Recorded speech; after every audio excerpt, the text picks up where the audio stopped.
ఏడాది వరుస విజయాలతో దూసుకెళ్లిన బాలీవుడ్ బాద్షా షారుఖ్ ఖాన్ ప్రస్తుతం ఐపీఎల్ మ్యాచ్లను ఎంజాయ్ చేస్తున్నారు. తన సొంత జట్టైన కోల్కతా నైట్ రైడర్స్కు మద్దతుగా తీరిక లేకుండా గడుపుతున్నారు. ఈ క్రమంలో తన తదుపరి ప్రాజెక్టును ఇప్పటి వరకు ప్రారంభించలేదు.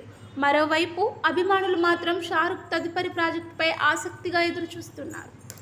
ఈ నేపథ్యంలో ప్రస్తుతం సినిమాల నుంచి కాస్త విరామం తీసుకున్నట్లు షారుఖ్ తెలిపారు. ఈ మేరకు ఓ ఇంటర్వ్యూలో ఈ విషయాన్ని బాద్షా వెల్లడించారు. 3 సినిమాలతో గత ఏడాది మొత్తం బిజీగా గడిపాను. శరీరాన్ని చాలా కష్టపెట్టా. అందుకే ఇప్పుడు కొంచెం విశ్రాంతి తీసుకోవాలని నిర్ణయించుకున్నా. అంతేకాకుండా ప్రస్తుతం జరుగుతున్న ఐపీఎల్ సీజన్లో కోల్కతా నైట్ రైడర్స్ ఆడే ప్రతి మ్యాచ్కు హాజరవుతానని జట్టుకు మాటిచ్చాను. అందుకే నా తర్వాతి సినిమా షూటింగ్ జూన్, ఆగస్టులో సెట్స్ పైకి వెళ్లేలా ప్లాన్ చేసుకున్నా. ప్రస్తుతం విశ్రాంతి తీసుకుంటూ ఐపీఎల్ మ్యాచ్లను ఎంజాయ్ చేస్తున్నాను.